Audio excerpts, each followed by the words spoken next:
everybody knew who Marshall was and that he was gone. And we put up posters, come hear Marshall Bloom speak at Amherst College, at the Johnson Chapel. And Elwood Babbitt came, and he went into trance, and he became Marshall Bloom, and he said that in his death, there were other hands involved. And that's how the whole mythology about Marshall being murdered came through. I just couldn't resist. So, questions right there. Hi, Harvey and all of you, this was stupendous. I had no idea when I came here what it was gonna be about, and it was just riveting. My mind never drifted the whole time. And I was in Boston, and speaking of Julie Nixon, Hillary was 2 years ahead of me. And she lived in the Republican, the conservative dorm, and then all of a sudden, whatever transformation. But what I wanted to say is, I considered myself an activist when I was in college, and I was in Shirley Chisholm's campaign, and, running around, with the Black Panthers and reading Ramparts and all of that.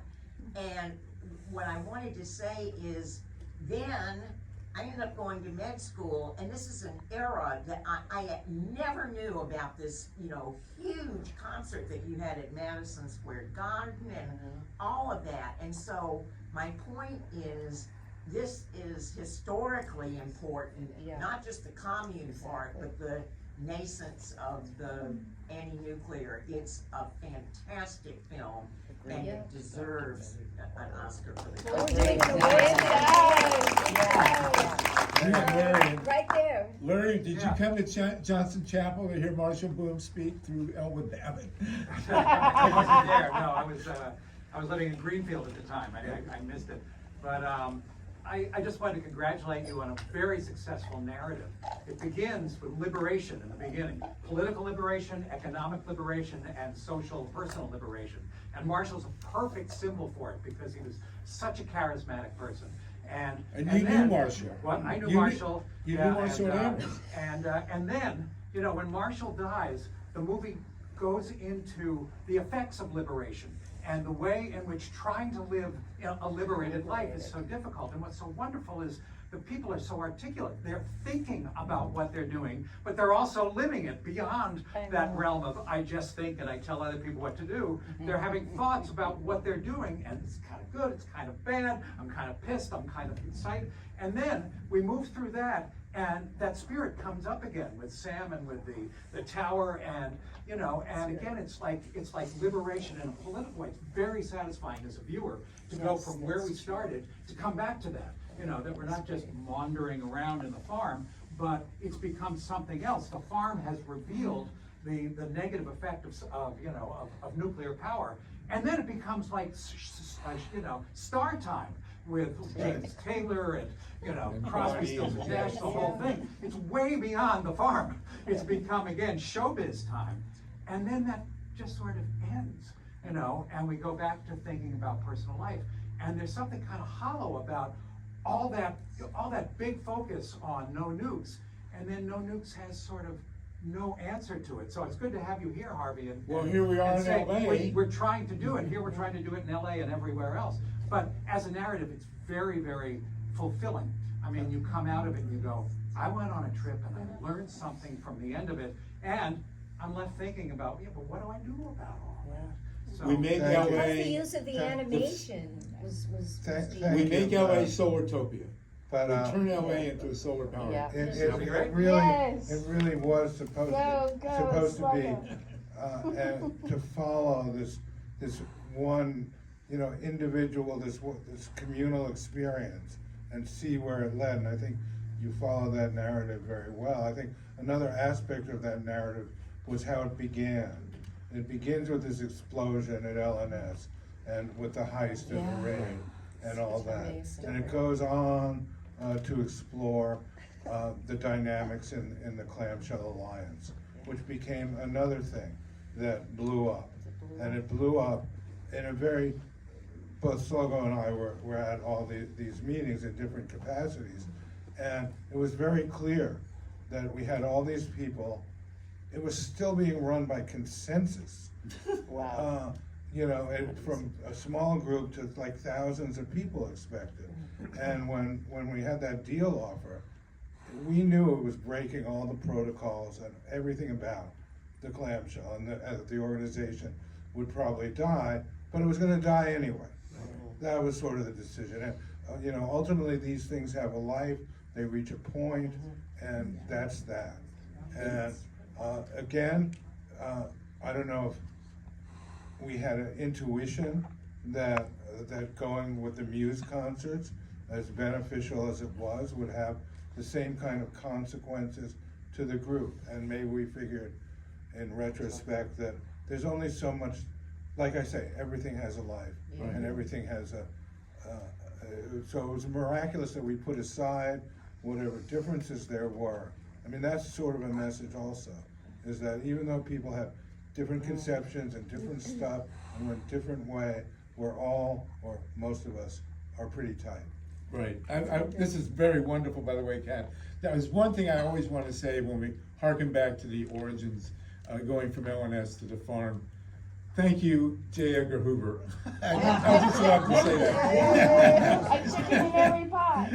Actually, Questions, comments? one of the things that you just bring up, because when you said, you know, that you were infiltrated and that one person had written sort of a screed against Marshall, that he was a Right. plant, it occurred to me, much like the Panthers, you had mentioned that you were hanging with the Panthers, they were infiltrated by, you know, were some of those hostile, aggressive communist elements who were trying to take over, that you fled from New York, were some of those possibly CIA plants or FBI plants? You mean at the farm? Yeah, No, well, at the no, news at the ones who are in the news service. Oh, definitely in the news With all this service. psychotic. I mean, that's where it they was definitely coming. marched up, and couldn't they have killed him? I No, it mean, was, when I- it was Yeah. definitely part of the COINTEL Yeah. probe. When Oh, yeah. I put together a lot of the FOI requests later on, and one Yeah. thing, they sent hundreds of pages because there was a Liberation News Service run out of Hanoi. Oh my But God. anyway, they sent a bunch of stuff, and one of this was these internal documents that were very much, you know, planned and which became, you know, even though we didn't really entertain this whole other pair of hands and murder thing that the Transmedium came up with, he was prone to being ashamed and to being on other things too, not just the sexuality, but the sexuality. He was very much in the closet. In fact, when Marshall died, he made Veranda and my producing partner, Dan Keller, executors of his will. And he said, except for Ray can go into the closet, actually in the closet, where I keep where there's, and he can see what's there, which was like men's muscle magazines. What passed for gay porn in an earlier era. Not to say that. No, but it's so into our culture, you know. Such a timely and riveting film. Oh my God, this needs to be everywhere. There is, I mean, the time of now and what is all happening, this film speaks to so much. And so, I mean, I think it would help young people perhaps Yeah. to see It would. that something could be done. Yes, to feel personally empowered. that it does matter, because they feel like they don't have any power. It's such a powerful film. I hope this film just goes everywhere. Yes, a And, call if to there's- action, that's what we, If that's there's what anything I this can is do to about. help it, I'm here and I will help. I'm serious. This is a splendid and brilliant film, and everyone needs to see it. And I hope it goes to the top. And That's what we're working on. Well, So you being here. We want to give the speech at the Oscars, telling the people of LA that they gotta solarize the city. Shut the Ambo We need Canyon, more that's, No Nukes t-shirts. this is one of the That originals. concert. It's beautiful. It's a holy garment. You have a question? Do you know the Sierra Nevada Film Festival in Nevada City, Grass Valley? Is it- I've heard of it. Oh, yeah. this would be a perfect film, because that came from that community, and it's you know, it's a Northern California version of this same history, and this film would really be appreciated there. It's weird though, because I'll take the name of the film festival you mentioned, and not to jinx things further, but beginning this distribution strategy, because we did distribution up until the mid-90s, and now I'm trying to do it for this film. You know, you begin at the top, and we had tremendous luck with film festivals before in the 70s and 80s, and that used boosting it. This, I've had terrible luck at the film festivals. I thought would do That's it, crazy. and I go to these screenings, and I see the audiences, and I see how they're responding, and we filled these seats. It actually, like I said earlier, it made money on the, you know, the per show kind of basis, and the disconnect between the gatekeepers at the film Yes. festivals Yes. and Yes. the actual audiences. That's right. Yes. I don't know, I presume they're younger, I presume they suffer, that they have, there's a certain amount of boomer fatigue. Even though it explores sort of current issues, there's all this gay stuff, but it's not a gay film. There's all this women's stuff, but it's not a women's film. In a way, to me, that's the point. That it's so general, and, but at any rate, this disconnect has been really bothering me. I mean, we've gotten into a few festivals. It's for everyone. There's something for everyone, and I have to say that, you know, it's so hard to, we're grateful to the LAEMMLE Cinemas for this co-partnership.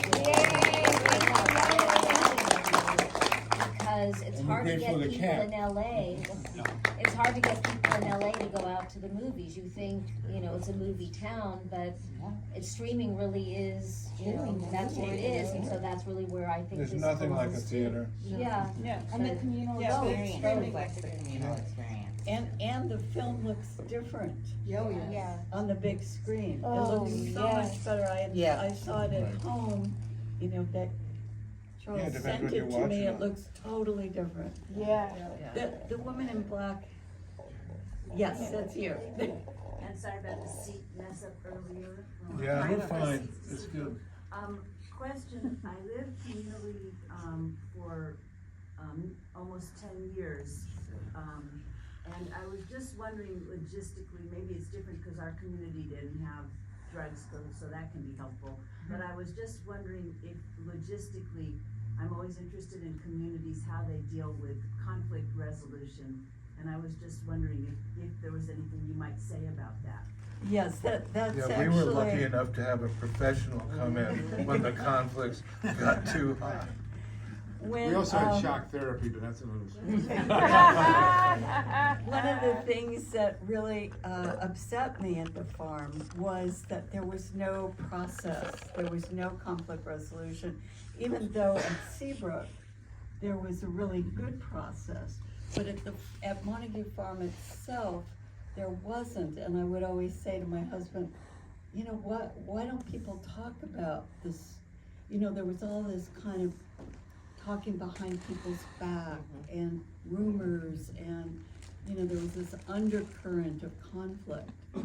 And I was always the kind of person who wanted to resolve it. And what happened was when he and I moved to LA, I became a mediator. I was trained by, I think it's still going, the LA Bar Association had a training program for mediators.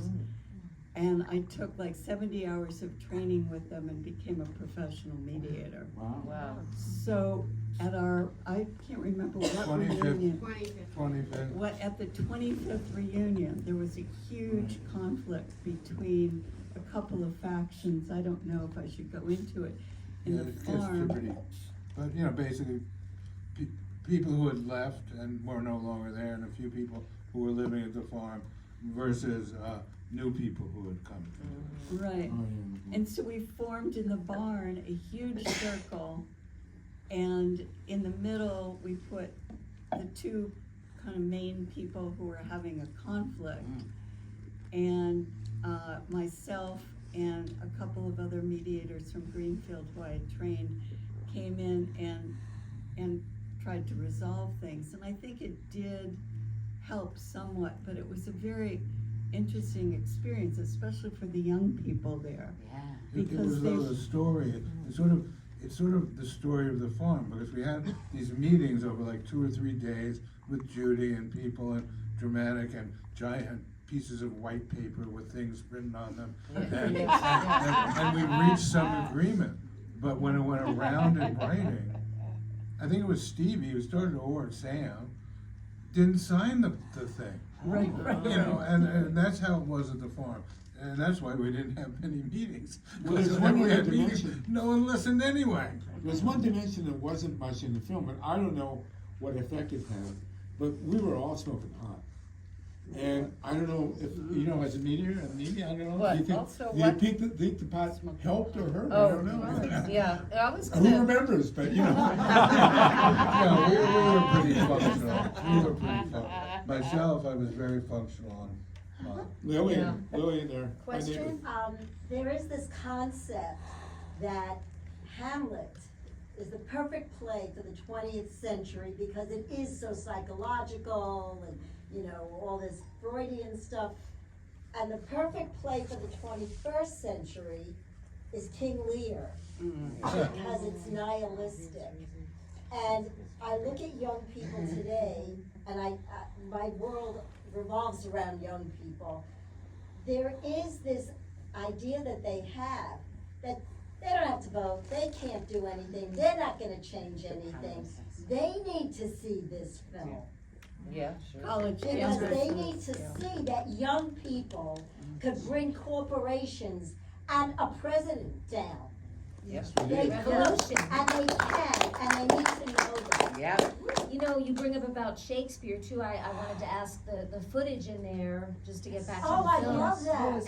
And you know, Mimi had said about movies that don't show that, but you know, like an Easy Rider, Yeah. and that's the was first so time Yes. I ever, Yes. you know, that really captured it. Easy Rider But- did. And Yes. the communes, but there hasn't really been anything since, which is why it's a classic. Yeah. But that footage, and Yes. we talk about that was so amazing. Yeah.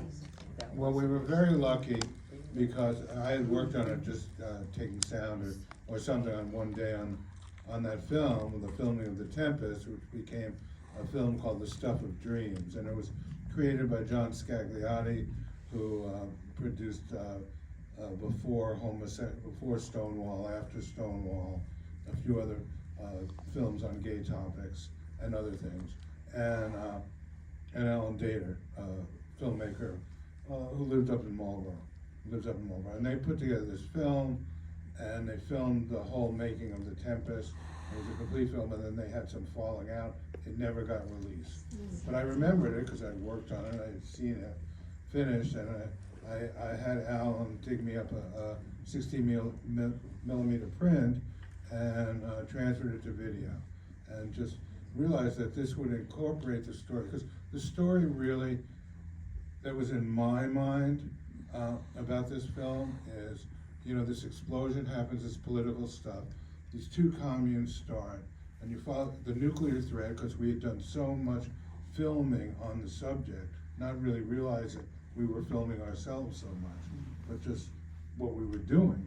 And the way to follow the change and the evolution of the Pack of Corners people, because both these farms grew apart over the years, and they would still consider themselves sister farms, but in the beginning the contact was a lot more.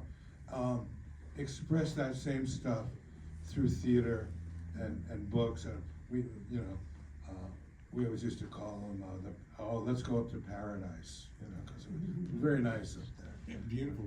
And what Lillian raised an important point. That one of the great benefits that we have in your having made this film is that we won. I mean, we really changed the world. Yeah. And we are responsible in many ways. The Toward Tomorrow Fair, you know, which is in the middle of the rise of the no nukes movement, was the first time it was really discussed in public that the world could run on renewable energy. And, you know, I came up with the term much later, SOLARTOPIA, which, you know, is a pretty obvious term. And I love to say, I don't know how many of you have seen the Dylan film. Yeah. The Dylan film for me is really about Pete Seeger. Yeah. And Pete Seeger was a saint. And I once went, he's just a wonderful, and it was perfect in the Dylan film. Sorry to go away here, but it was perfect in the Dylan film that it shows him at the end, Pete Seeger picking up the chairs Yeah. at the folk festival. That was, somebody really understood Pete Seeger. So this is my experience. Because of what when we started finding nuke at Montague, people said, well, if you don't get power from nukes, where are you gonna get it? We had no idea. We said, wind, solar, we had no idea what we were talking about. Boom, and we had Amory Lovins at UMass, who was the great guru, and we started a multi-trillion-dollar industry. Yes. It was the That first is vision. what happened. And if there is a single place on earth should go 100% renewable, it's got to be Los Angeles. And so here, this to me, and Mimi's here, and you know, we work together, and it's wonderful. Larry, this is the place where the dream of a green-powered Earth has got to come true in LA. Because if we don't get those two leaks shut, we're in big trouble. Yeah. And we saw these fires, which are a total nightmare. We know that the government is completely incapable of dealing with these fires. God forbid the worst should happen at Diablo Canyon. So there you go. We need, I think we need to clear out, so how about 2 more questions? Okay, real quick, I'm glad everybody was so, loved the film so much, and I just wanted to ask everybody to think about how can we get this film out there? What can you do to help get this film out there? And I do think that young people need to see it. And I think we're gonna have to go the digital route probably, and universities and schools and grassroots. So think about how could you bring it to your community, to your indivisible group, to your organizing group, and we can hopefully use it as a tool to get people organized to fight what we need to be fighting right now. Thank you, and that's what my cinema series is all about. Is also I do impact campaigns, awards campaigns. I'm an impact producer, and it really starts with the youth and in the schools. And digital is really, you know, where it is today. But we need all of it. We need theatrical, digital. It needs to go everywhere. This form. Yes, well, this is a think tank. Yes. That's why I wanted it in the intimate, you know, theater, even though we hope that there'd be too many people. That's what we want. You know? We didn't really want people thrown out of the No. seat. Asked to produce their papers. That could have been a good cat fight. That show. Thank you. Hey, listen, when I was at the farm, I wrote a history of the U.S. I have a copy if you want a free copy. Don't worry, I want to get a photo of that.